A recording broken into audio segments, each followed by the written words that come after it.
আমাদের এই ছোট্ট জীবনটাতে সমস্ত কাজকর্ম কিন্তু আমাদেরকেই খুব গুছিয়ে পরিপাটিভাবে করতে হবে। প্রত্যেকের কাজটাই প্রত্যেকের কাছে অনেকটা জরুরি। বাড়ির ছেলেরা যেমন বাড়ির বাইরে গিয়ে কাজকর্ম করে, মেয়েদেরকেও ঠিক সেভাবেই সংসারটারও তো যত্ন করতে হবে। সংসার বলতে তো আর শুধু নিজেরা মানুষজন নই, সেই সঙ্গে আমাদের আশেপাশের সমস্তটা নিয়েই তো আমাদের সংসার।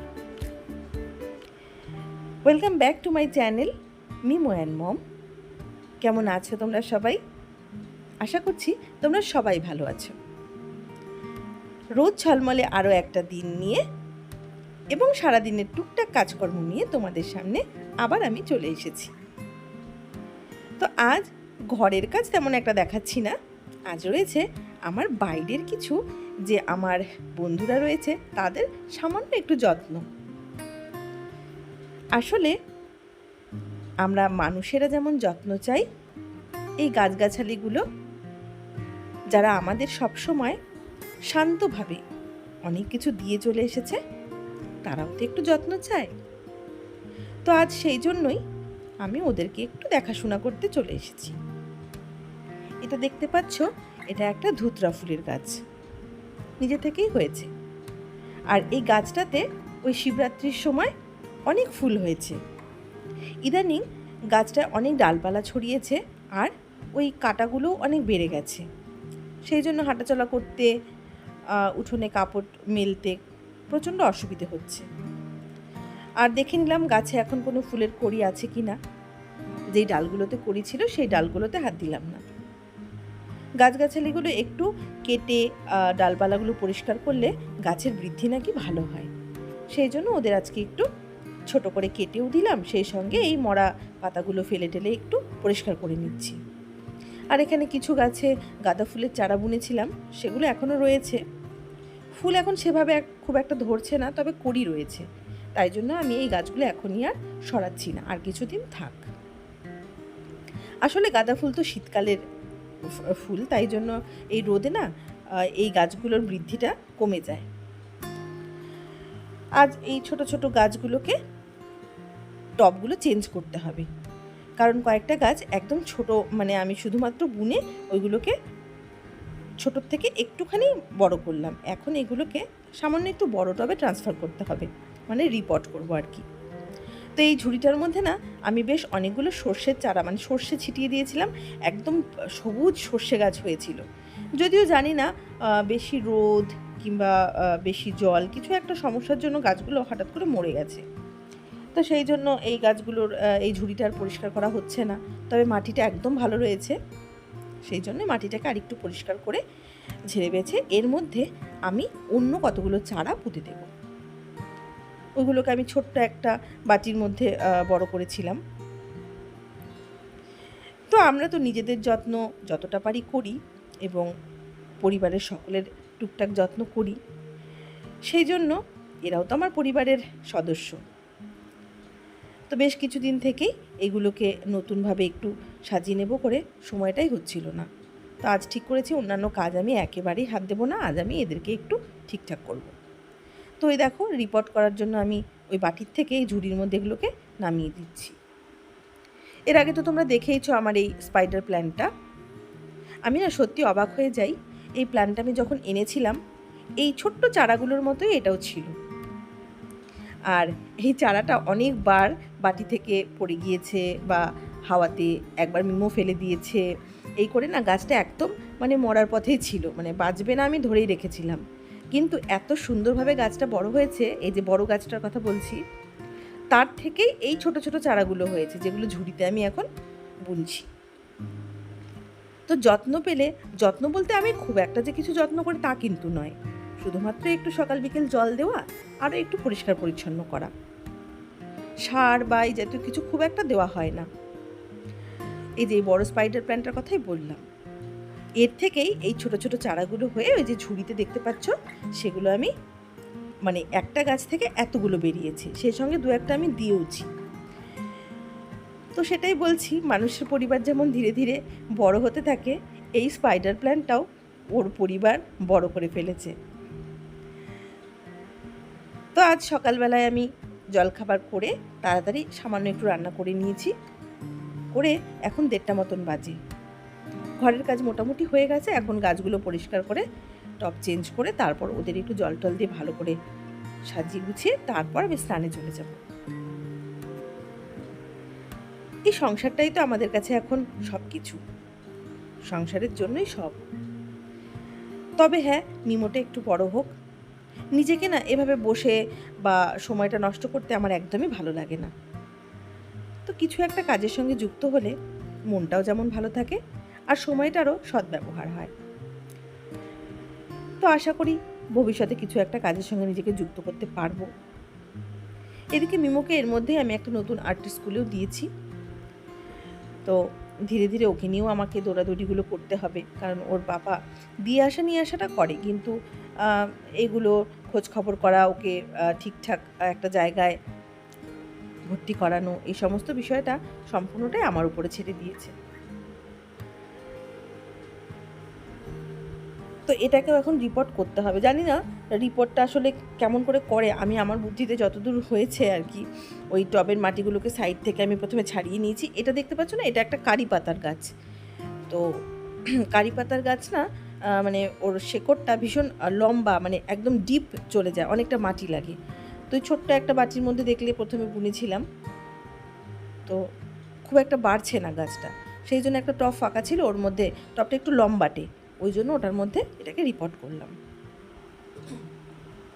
আর এই যে দেখতে পাচ্ছ, এই যে টব রাখার যে স্ট্যান্ডটা, এটাও অনেক দিন থেকে পরিষ্কার করা হচ্ছে না। আর ভাবছি এই স্ট্যান্ডে যে দুটো গাছ ছিল, দুটো না সরি একটা গাছ ছিল, সেই গাছটাকে চেঞ্জ করে এই স্পাইডার প্ল্যান্টটাকে এখানে বসাবো। তো বসালাম, দেখতে ভালোই লাগছে। আর নিচে ওই যে পার্পেল কালারের যে একটা পাতাবাহার দেখতে পাচ্ছ, ওই পাতাবাহারটাকে নিচে স্ট্যান্ডের নিচে আরেকটা জায়গা রয়েছে, ওখানে বসানোর ইচ্ছে আছে। তো মনে হচ্ছে না যে ওখানে এটাকে বসাতে পারবো, তার কারণ নিচটা একটু চাপা আর এই টবটা অনেকটাই বড়। দেখা যাক, তার আগে এটাকে একটু পরিষ্কার করে নিই। আসলে আমার যেখানে ধুতরা ফুলের গাছটা রয়েছে সেই জায়গায় অনেকটা মাটি আছে, সারা বাড়ি তো পাকা উঠোন। তো ওই মাটিটা আর একটু ঠিকঠাক করে, মানে ওখানে অনেক আগাছা হয়ে রয়েছে, ওইগুলোকে পরিষ্কার করে ওই জায়গাটাতে একটু মাটি ফেলে সেখানটাতে আমি ভেবেছি কিছু ফুলের চারা বুনবো। ওই জন্যই এই উদ্যোগ, এদেরকে অন্য জায়গায় ট্রান্সফার করা।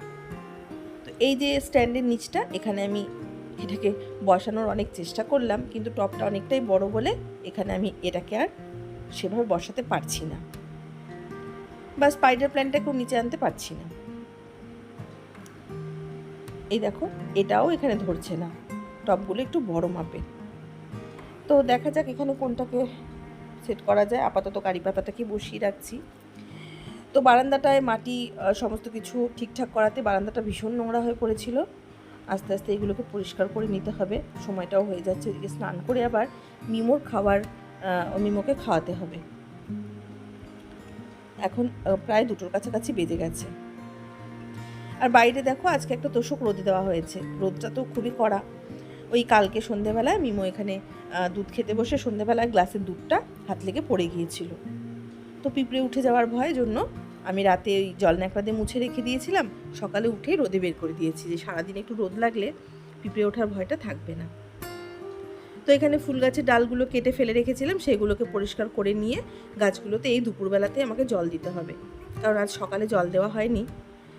জানি দুপুরে জল দেওয়াটা একদমই উচিত নয়, তবে এখন কিছু করার নেই, গাছের মাটিগুলো একদম শুকিয়ে রয়েছে। তো জল টল দিয়ে পরিষ্কার করে আমাকে যেতে হবে স্নানে। আজ রান্নাবান্নার মধ্যে করেছি আর মাছ দিয়ে পাতলা ঝোল, সাজনা দিয়ে আর আলু দিয়ে, আর সেই সাথে করেছি উচ্ছে আলু ভাজা আর মুসুর ডাল। তো মিমো এখানে যেই দেখেছে আমি উঠোনে কাজ করছি, তো ও একটু খেলাধুলো করতে করতে ওর বলটা পড়ে গিয়েছে, সেটা তুলে আবার ঘরে চলে যাচ্ছে। আমার একটা ভয় কী বলো তো, যখন আমি মাটি জল এইসব নিয়ে কাজ করতে বসি, মিমো সেগুলো ঘাটাঘাটি শুরু করে। সেটা করে, অসুবিধা নেই, কিন্তু ওর স্নান হয়ে গেছে, তার উপর ও কাজ কমানোর তুলনায় বাড়ায় বেশি। সেই জন্য আজ একটু ওকে ঘরেই রেখে দিয়েছি, ও টিভি দেখছে, আর আমি এইদিকে তাড়াতাড়ি করে নিচ্ছি, কারণ দুপুর হয়ে গেল, ওর পাপাও চলে আসবে। সবগুলো গাছকে মোটামুটি স্নান করানোর মতন করেই জল দিচ্ছি, কারণ এই ধুলোতে না গাছের পাতাগুলো কেমন হয়ে থাকে আর রোদের তাপে একদম নেতিয়ে পড়ে।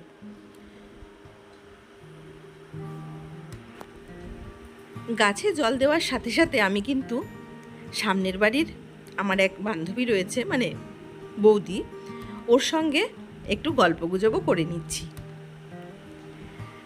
ভালোই হয়। আমরা দুপুরবেলায় প্রত্যেকেই যখন সামনে বারান্দাতে কাজ করতে আসি, আমাদের দেখা হয়, আমরা গল্প করি, হাসি মজা অনেক কিছু করি। তো সেটা করতে করতে আমার কাজেরও একটু এনার্জি চলে আসে। তো এখন মোটামুটি গাছে জল টল দেওয়া শেষ হয়ে গেছে। আজ বিকেলবেলায় মিমুকে নিয়ে ভাবছি একটু বেরোবো। আসলে কিছু জামা কাপড় রয়েছে, সেগুলো সেলাই করাতে হবে। তো এখন তো সমস্ত টেলারের দোকানগুলোতেই প্রচণ্ড ভিড়, সামনে পয়লা বৈশাখ। তো ওই জন্য মিমোর স্কুলের প্যান্ট আরও কিছু জিনিসপত্র রয়েছে, সেইগুলো সেলাই করাবো, তাই একটু বেরোবো। তো আমি গাছে জল দিয়ে গাছগুলোকে বারান্দাটা মুছে নিয়েছি। সকালে একবার মোছা হয়, তো এখন মাটির কাজ হয়েছে বলে এই দেখো, হ্যাঁ শেষ পর্যন্ত এই গাছটা তো স্ট্যান্ডে ছিলই, আর নিচে ওই পাতাবাহারটা যেটা বাইরে ছিল সেটাকে ভেতরে নিয়ে এসেছি, আর বাইরে এই দুজনকে এখন রেখেছি। তো এই দুপুরের কাজকর্ম করে খেয়ে দিয়ে একটু রেস্টও নেওয়া হয়ে গেছে। আর সন্ধেবেলায় ওই যে বলেছিলাম বেরোবো, তো জিনিসপত্র নিয়ে টেলারের দোকানে দিলাম। তো সেখান থেকে বললো 8 ঘন্টা বাদে সেগুলো নিয়ে যেতে। ওই সময়টা কাজে লাগানোর জন্য মিমুকে নিয়ে একটু প্ল্যান করেই এসেছি যে মাঠে আসবো, সঙ্গে দিদিকেও এনেছি। তা আমরা সবাই মিলে মাঠে এখন একটু সময় কাটাবো। মিমু একটু খেলাধুলো করুক, দৌড়াদৌড়ি করুক, আর আমরাও একটু গল্পগুজব করি মাঠে বসে। তারপর বাড়ি ফিরতে হবে। তা এখন সন্ধ্যে 7:30 মতন বাজে। ওই 8টা 8:30 নাগাদ আমাদের টেলারের দোকানে আবার যেতে হবে। মিমোর স্কুল খুলে যাবে 10 তারিখে, সেই জন্য ওর স্কুলের যে প্যান্টটা রয়েছে সেটা একটু সমস্যা হচ্ছিল, ওইটাই ঠিক করানোর জন্য মূলত আমার বেরোনো। তো এখানে বাবু ক্রিকেট খেলায় মগ্ন। এই ব্যাটটা আর বলটা এর মধ্যে নতুন কিনেছে, তো ভীষণ পছন্দের। কেনার পর আর মাঠে গিয়ে সেভাবে ক্রিকেট খেলা হয়নি, ওই ঘরের ভেতরই খেলেছে কয়েকদিন, তাই জন্য খারাপও লাগছিল। তাই ওর সঙ্গে আজকে মাঠে আমরা চলে এসেছি। কিন্তু ও কাউকে বল করতে দেবে না, ও নিজেই বল দিয়ে ব্যাট দিয়ে একা একা খেলবে। তো মিমো এখানে দৌড়াদৌড়ি করুক, আর আমরা দাঁড়িয়ে এক জায়গায় বেশ দুজনে মিলে গল্পগুজব করছি। এই মাঠটাতে ভীষণ ভালো লাগে। ওই হোলির দিন দেখেছো না, তো মাঠের পাশেই কিছু দোকান রয়েছে। তো এরই মধ্যে একটা দোকানে আমরা চলে এসেছি একটু মোমো খাবো বলে। ভাবছিলাম চা খাবো, তবে দেরি হয়ে গেছে বলে আর চাটা খাচ্ছি না আমরা, যদিও দোকানটার নাম চাই ইয়ারি। তো ভালোই হলো, আমরা চা না খেয়ে এখানে এসে একটু মোমোই খাবো। তো ভেতরটা বেশ ছোটোর মধ্যে সুন্দর, এবং সাথে গানও হচ্ছে, আর মিমো ভীষণ খুশি অ্যাকোরিয়ামটা পেয়ে। সেই জন্য ও এই টেবিলটাতেই বসবে, মাছগুলোকে দেখবে। তো আমাদের মোমো অর্ডার করা হয়েছে, সেই সঙ্গে দিদি আবার ওর ছেলের জন্য একটু চিকেন আর ফ্রাইড রাইসও অর্ডার করে দিয়েছে।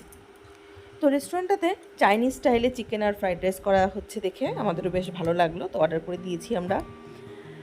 আর মাঝে মাঝে নিজেদের জন্য তো একটু সময় বের করতে হয়, সারাক্ষণ কাজকর্ম, ঘর সংসার এসব করলে তো আর হবে না, মনের কথাটাও তো শুনতে হবে। বেশ ভালো লাগলো আজকে এই রেস্টুরেন্টে এসে, মাঠে বসে একটু খোলামেলা পরিবেশ, খুব ভালো লাগে। সব সময় ঘরের 4 দেওয়ালের ভেতরে বন্ধ হয়ে থাকাটাও তো দম বন্ধের মতন। তো মিমো দেখো মোমো খাচ্ছে ভীষণ আমেজ করে করে, আর দুষ্টামিটাও একটু বেশি করছে আজকে সকাল থেকে। ও খুব খুশি, মেনলি ও ক্রিকেট খেলে খুব খুশি হয়েছে। তো আসলে বাচ্চারা ওই যে দেখোই তো, মাঠ ঘাট এসব তো এখন আর খুব একটা পায় না, সেই জন্যই যতটুকু পায় পুরোটার আনন্দ মন ভরে নেওয়ার চেষ্টা করে। তো আমরা এখানে খাওয়া দাওয়া করে বাড়ি ফিরবো, কারণ দিদিকেও আবার বাড়ি ফিরতে হবে, ওর ছেলের এক্সাম শুরু হয়েছে। তাই জন্য ছেলেকে খুশি করতে দিদিও চিকেন আর ফ্রাইড রাইস নিয়ে যাচ্ছে। এখন চলে যাব টেলারের কাছে। রাত 8:30 প্রায় বেজে গেল। এখানে যে ঢুকবো সেরকম কথা ছিল না, দোকানগুলো দেখে ভীষণ ইচ্ছে হলো। আসলে মাঠের আশেপাশে প্রতিদিনই ছোট ছোট ছেলে মেয়েদের প্রচুর ভিড় হয়। আর এখানে শিলিগুড়ি পার্কটাও রয়েছে।